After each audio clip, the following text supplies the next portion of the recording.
I just want to say that if you voted for Trump, this is all your fault. 100%. All your fault. You didn't have to vote for the orange clown. The fact that we're going to war with Iran now and they just closed the Strait of Hormuz, which 20 to 30% of all the oil in the world travels through, you can believe that gas prices, as well as the price of everything else, is about to skyrocket. And if you voted for Trump, this is your fault. This could have all been avoided. But you voted for a guy who his name appears more in the Epstein files than everybody else's name combined. You voted for a guy who is so in the pocket of isn't real that when Bibi Netanyahu says jump, Trump doesn't even wait to say how high. He just jumps and hopes it's high enough. And you voted for this. So when your children get sent off to go fight in this war, just remember, you voted for this. And if they come back in a body bag, you voted for that too. The idea that you were voted just because I did it, I don't care. I don't think anybody cares. If you voted for Donald Trump, this shit's all your fault. Every person that voted for Donald Trump, this is your fault. Everyone told you he was a dictator. You knew he was going to be a dictator. You voted against everyone else's rights, including yours, and you didn't want to take responsibility for your actions. And then once he started to be an actual dictator, like we all fucking seen the first time, and we knew it was going to happen the second time, you want to stand together and get rid of him. Bitch, it's too late. Bitch, you voted the man in. I'm talking about millions of you bitches voted this man in, and y'all even doubled down and said that he was going to be better than Kamala. And look where the fuck we are, in the middle of a motherfucking war that you said Kamala would start. How stupid are you? Can't get rid of him. That would be the Supreme Court's job. And guess whose side they're on? Because it's not yours. Now we're in an active dictatorship because you don't like black women.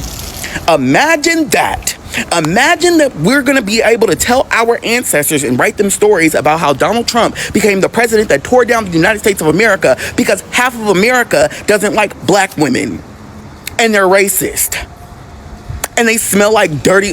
Can't go back. You already fucked America. The best thing you can do is just shut the fuck up. I mean, honestly, we have so much evidence against Donald Trump proving that he took advantage of Epstein's victims, we didn't even know where to start. So we did the obvious and showed you photographs of Epstein and Trump together. We realized we were going to have to release this evidence slowly so we don't put his supporters in shock. That's why we only release a couple emails at a time. And we made sure to start off with the ones that prove absolutely nothing. Can you imagine how his supporters would respond and what it would look like out there if we just started with hardcore definitive proof, like the proof you're about to see? Seriously, think about it. We have over 95,000 photos released from the Epstein estate, and Donald Trump is in about 12 of them. And in one of those 12 photos, Donald Trump is seen with 6, count them, 6 women. Here's the thing, those 6 women were all over the age of 18, so we just went ahead and blurred their faces out because they got nothing to do with this, but you can clearly see Trump in that photo. And the craziest part is, Trump supporters are so uneducated that even with these mountains of evidence against him,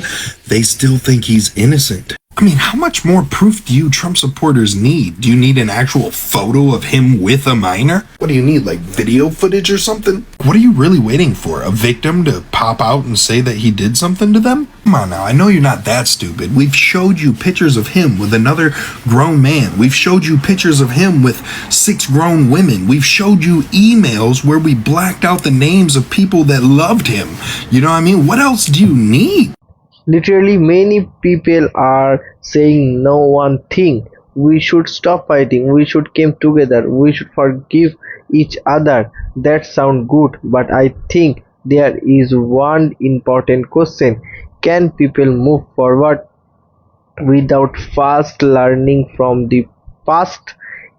In my opinion, saying I am sorry is a good first step, but real change is bigger than words. Real change is shown by action. If someone says give change, people will not believe it right away. Trust takes time, respect takes time. People wants to real action. Another things I noticed, this politics has become too personal. Today many people do not only disagree, they hate each other. Families stop talking, friends block each other, neighbors argued every day. I do not think it healthy.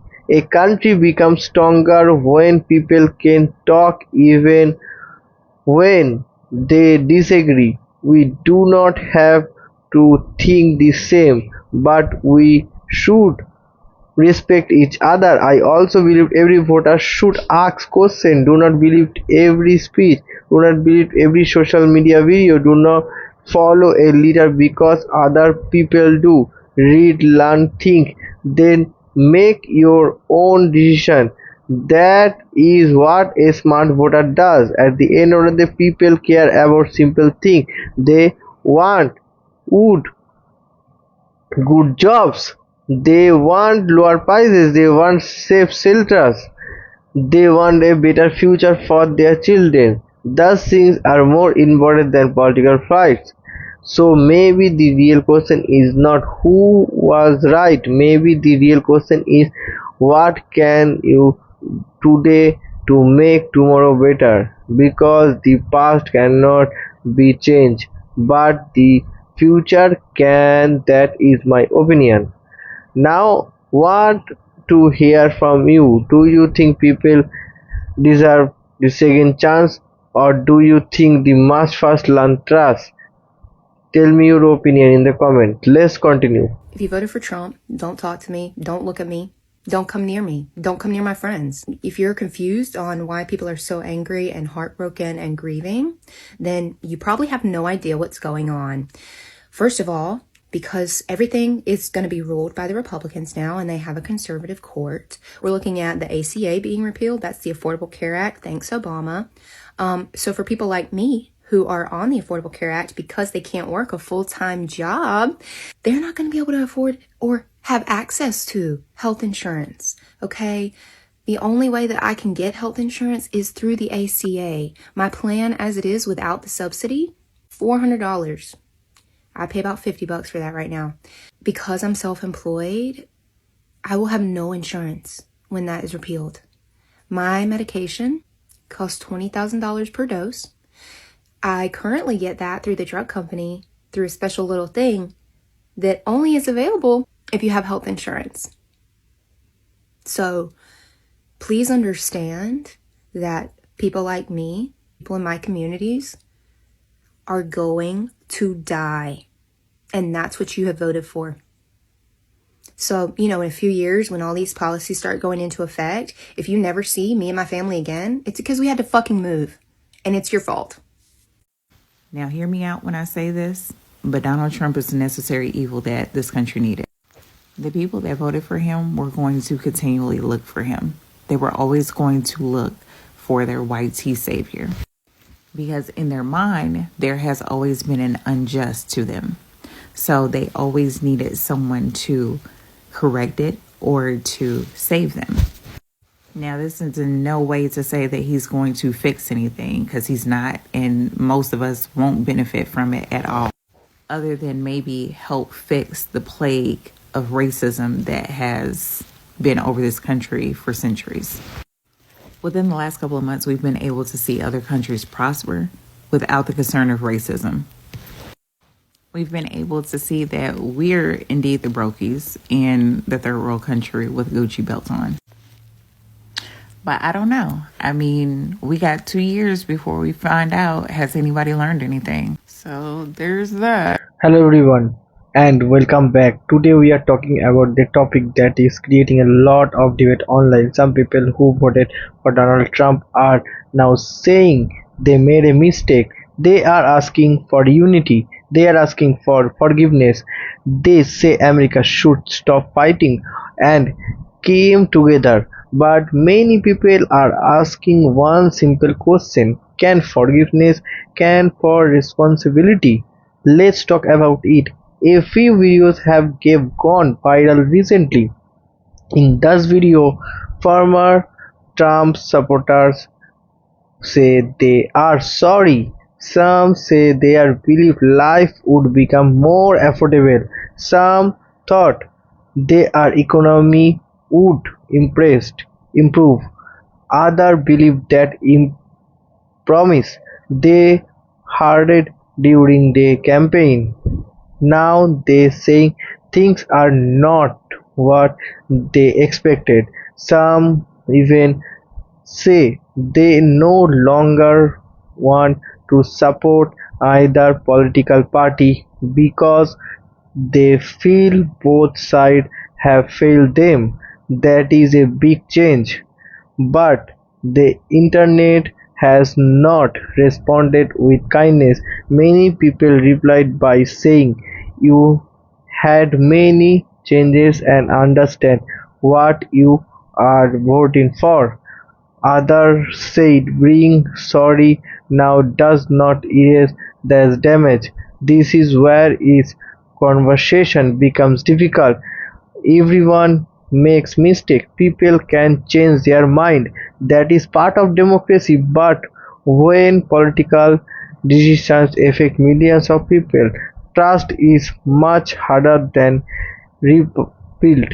Many immigrants, LGBTQ Americans, Black communities and others groups says they spent years hearing harsh words and seeing politics that made them feel unsafe. Now they are asking, why should immigrants forgiveness people it supported those ideas? That is fair question. At the same time, another question is also fair. If people admit they we are wrong, should they welcomed back into the conversation? If you nowadays accept change, then how can society ever move forward? Real change should always be possible, but real change also requires action. Words alone are not enough. Anyone can post the video saying I am sorry. The harder part is proving that those words is real. That is means listening, learning, respecting others and supporting positive change even when it is uncomfortable. Forgiveness cannot be demanded. If you must be learned, that is true in families, it is true in friendship, and it is also done in politics. Another interesting part of the debate is unity. Many people say America is more divided than ever. Families argued over politics, friendships stopped talking, neighbors no longer trust each other. Social media has become a place where people attack each other instead to having honest conversation. That is not healthy for any country. Demanding is normal, hate is normal. People should be able to disagree without seeing each other enemies. That does not mean ignoring serious issues. It simply means the reminding that every America still shares the same country. Some people believe both political patriots use division because angry voters are easier to control. Either you agree with that or not. No one thinks is clear. Fear and anger spread it much faster online than respect is understanding. Every day millions of people see video that makes them more angry. Every few videos is every people is listen. That is one reason why is political climate feels so tense. Now let's talk about responsibilities. If some truly regards of political decision, that should they do? First, admit a mistake honestly. Second, learn why other people were hurt. Third, support better solution in the future. Real regret is not about the getting sympathy. It's about the becoming a better criticism. Nobody expects perfection, but people do expect honesty. History shows countries become a long stronger when people learn from mistakes instead of the repeating them. Democracy depends on citizens who are willing to think, ask questions, and change their option when a few facts appear. Changing your mind is not weakness. Ignoring fact is no political leader is perfect, no political party is perfect. That is why voters should never follow politicians like celebrities. Every elder should be questioned, every promise should be examined, and every election should be based on fact, not emotion. At the end of the day, his story is not only the Donald Trump. Is it about the voters? It is about the every election. It is about talking responsibility of their choice we make. The people truly want the unity. They must understand the unity is built on honesty, respect, and accountability, not simple on asking everyone is forgot the past. Healing takes time, trust takes time, and forgiveness takes time. The future of America will not depend only on the politician. If you demand the wherever ordinary people choose anger of understanding, wherever they choose blame or responsibility, wherever they choose division on respect, choose this blame to every voter. Thank you so much for watching and enjoy your decision. Let me know your thoughts in the comment below.